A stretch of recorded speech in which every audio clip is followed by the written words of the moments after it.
Hello, it's John Lord here at our little woodland garden, and if you look there, you can see the tree trunks, mostly ordinary birch and some Scots pine, and as they've got bigger, we've stripped them up to let the light through. Now there's only a certain amount of plants which will grow in that condition, and if you grow plants in that situation which don't like it, plants will not perform and you might as well not have them. First, so we're going to look at a few plants. First we look at Japanese maples. Japanese maples are woodlanders. They grow at the edges of woods, so they like shade. They don't like wind, and generally in a woodland setting you don't get a lot of wind. So shade for Japanese maples and not wind. That's one of the cut-leaf ones. Underneath we have a Lamium. This is a Lamium called galeobdolon, or Lamiestrum I think it might be called. Herman's pride. By and large, the ordinary Lamiestrum should be avoided like the plague because you will not control it and take over. But this one, as you can see, is gorgeous foliage, virtually for the whole season. Now we have, of course, Helleborus.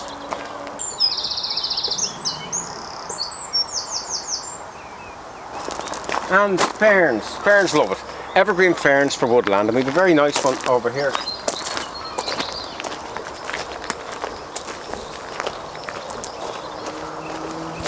Look at the new fronds are starting to make their way up. Now sometimes you can remove the old fronds at this time, but that looks good enough, so we leave it alone.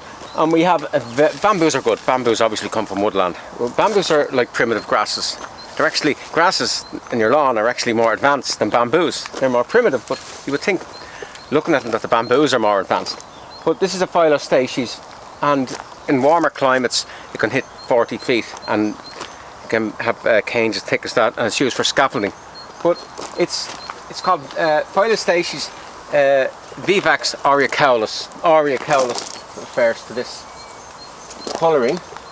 And look at that, I've just noticed there's a bit of dieback, so we nip that back. Very little work. It does throw the odd wayward one way away, well away from where you want it, so you just remove that. But it's very controllable. Not like Pseudosassa japonica, which never plant, avoid it like the plague. We won't sell it. And look what's happened here.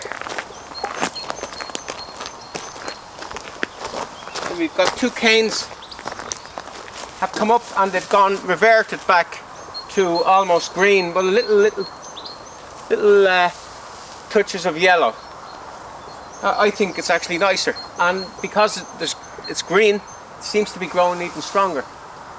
I think it's hard to get a better bamboo than that in Ireland. You know, there's one issue about Phyllostachys vivax is it leans a little bit, so you wouldn't have it up against the wall where you want to use it for screening. It needs to be out a bit so it can move out. But anyway, it's a super plant. Geranium, macrorrhizum. It's an evergreen geranium. Only flowers once. Doesn't flower for a particularly long time, but it is evergreen. Very good ground cover and shade. Runs very controllable. Highly recommend it. We have Dicentras. That's a nice, what's that one called? Spring Magic. It's called Spring Magic. Dicentra Spring Magic. They come up early-ish and then they died back. They've no wood. They've absolutely no wood. So when they die back, they just go to mush and they just basically disappear. Nothing. Everything disappears. They come from places where summers can be quite dry. So when it gets to about July, they decided they've had enough. It's not worth their while, so they just die back below the ground the following year. Spring Magic, highly recommended. It doesn't grow too tall. Lovely foliage, just perfect. This is a Hellebore called Penny's Pink. Now, funnily enough, it's not a shade-loving plant like most Hellebores, but it just happens to be out a little bit. And the reason I'm showing you this plant is because they do need work. They need work. So never plant a lot of them. This should have been done earlier. You go through it and you take away every dodgy leaf. Should have been done a month ago, because this leaf disease can get into the flowers, and it just looks untidy. So that's what should have been done. But if you want a very, very nice, really, really long flowering, very long flowering plant, and it has good foliage too, and you're prepared to give it a little bit of work, a Helleborus pennies pink is a good one. But it's not for the lazy gardener. Now let's see what we have here. Another Japanese maple. The Ajuga. The Ajuga grows anywhere. And it runs a lot, but it doesn't have a deep root, so it's very, very controllable. And here we have again Geranium macrorrhizum, and you can just see how lush it is. Just see how good it is as a foliage plant, and it hasn't started to flower yet. Really good foliage plant. Now if you have a small bed, only a few plants in it, you wouldn't plant that, because it just hasn't enough in it. But in a place like this where we have space, it's great for filling space. And look behind here, we go in here. Look at how fresh this is. Great ground cover for shade. You don't see it around much. It's called Phyllostachys minus. And to me it's a lot of positive characteristics about Phyllostachys minus. But you don't see it around much. It has a little tiny little flowers, okay, but it's the overall effect is good.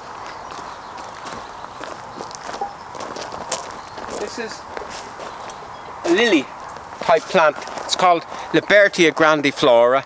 It has smallish 3-petaled flowers, very good whitish, very good for flower arranging, and indestructible. If you notice, some of them are tallish, some of them are about 18 inches, but these ones are only 6 inches.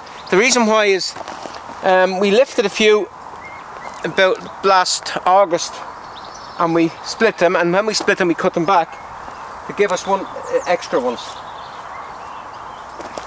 But Bergenia Ballawley, very good lily-like plant for shade, that's not untidy and never gives trouble, doesn't run at the root, and it should be much more widely used. And even when it's not in flower, it has a nice grassy effect. Here we have a Pulmonaria. Now, there's lots of Pulmonarias, lots and lots and lots of Pulmonarias, and the best general purpose Pulmonaria is Pulmonaria longifolia. That's it. Of all the Pulmonarias I've grown, I've found this one to be the best. The easiest. Now you can get ones with better flower colouring, and you can get ones with better leaf colouring and all the rest, but that's for sheer practicality. It's very hard to beat Pulmonaria longifolia. Now I've never seen that for sale, and this is originally, I would have got that in some garden I was working at when I was a gardener, and I would have brought it here, and over time I would have just lifted it and split it, and you can split Pulmonarias till the cows come home, and that's how I ended up with there, and it's over there as well, and I have more of it. When I like a plant that's really good, I use it all the time, you know. And if you don't like a plant, I get rid. And we keep going on. There's another Pulmonaria. It's blue Ensign. It has a better blue flower. I don't like the foliage, but I'm going to have mercy on it. I'm not getting rid of it, but I'm not mad about it. I think it's overrated. It's not a patch on the longifolia.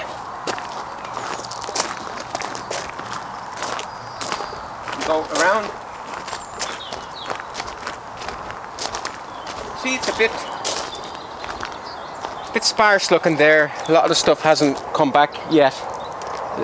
Some of the stuff here got a little damaged in the very very dry conditions of last summer, but they seem to be coming back nicely.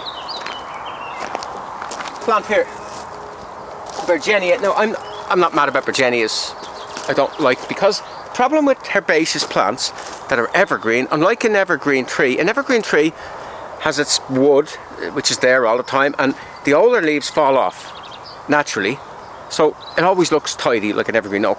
Problem with evergreen herbaceous plants, the older foliage tends to stay on, so they can get very untidy. So you have to be very careful when you're using evergreen herbaceous. I've noticed about these Bergenias, and this is a very good one, an Irish variety called Ballawley. I've noticed if they're in dry shade, they're particularly good, and they don't look as untidy. They look quite neat. You can see that's quite nice. And it's got under the shade of 2 pine trees, and shade from pine trees is supposedly the worst type of shade, because pine trees suck every bit of moisture out, and they're evergreen, so they never get a chance. The plants hardly get a chance. And also there's the pine needles. Pine needles fall down. The pine trees love the pine needles, but most other plants don't like the pine needles, and I think the pine trees do that deliberately. Now we move further on.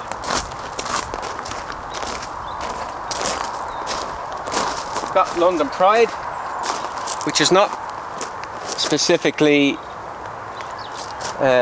shade or woodland plant, but it will grow in shade, and the only thing is what you have to do is once or twice a year rake out all the debris from the pine trees, because it doesn't like debris. That's all you have to do, and other than that it just grows. It just forms a nice carpet, and it's starting to come into flower. Little buds there. And we have here an Astelia. Most Astelias you see are silver, but this is a sort of a bronzy one. Astelias are grass-like plants, can be quite tall. They are very good in dry shade. If you want a grass-like plant in dry shade, and most grass-like plants like the sun, but Astelias are really good in dry shade. There we have the Polystichum again. You can see how good it is.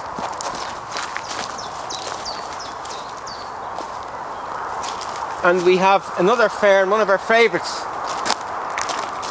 Now I tried a Lavatera. It's south facing here, so even though it's shady, I thought it would get enough sun and it will tolerate the drought from the pines, because it's a Lavatera and they grow in nature in very dry situations. I'm not 100% certain. We'll give it one more season. But we have a fern here called the Polypody, native to Ireland, and it actually grows in the clefts of branches of trees where debris builds up. It can actually survive there, so it will survive certainly in this situation. It's a really, really good fern. It's really good, particularly if it's mass planted. Now it could do with a bit more. There's a bit too gappy between. It could do it a bit more. You can see you could probably do it one here, and one here, and one here. And what we'll do if we get the chance, lift some of the bigger clumps and split them and fill in the gaps. Now, oh yes, we'll finish off with this plant in here.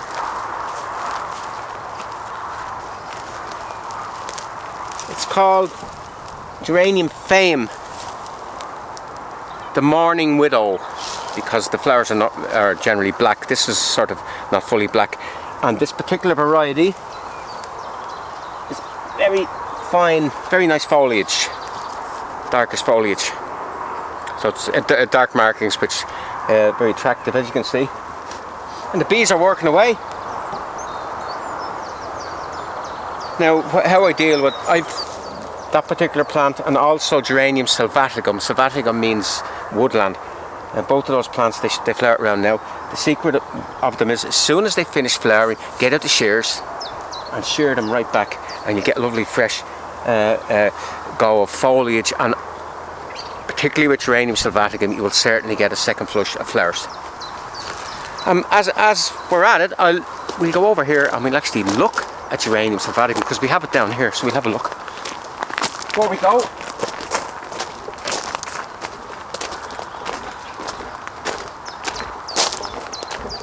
now as we're here, we're going to look at two plants.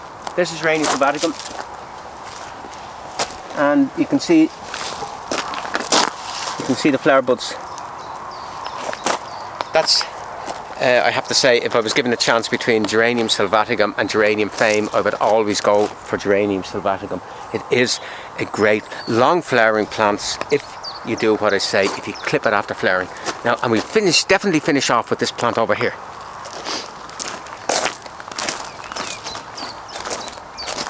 Look at that, isn't that amazing?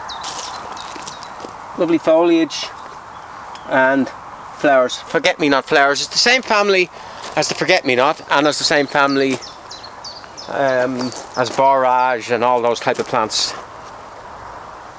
Most of those plants are blue. They tend to have blue flowers, and it loves the shade. It really, really loves the shade. I think that variety is called Looking Glass, and this is actually, this bed was one we did last year. We took a lot of stuff out, and I'm quite pleased, except I'm not that happy with that plant there. Doesn't need to be doing, but we'll see. We'll leave it there and we'll see what happens. Okay, that's it. Our next video is going to be on actually we're going to do another video on this bed, because this is quite an interesting few things to talk about this bed. Okay, that's it.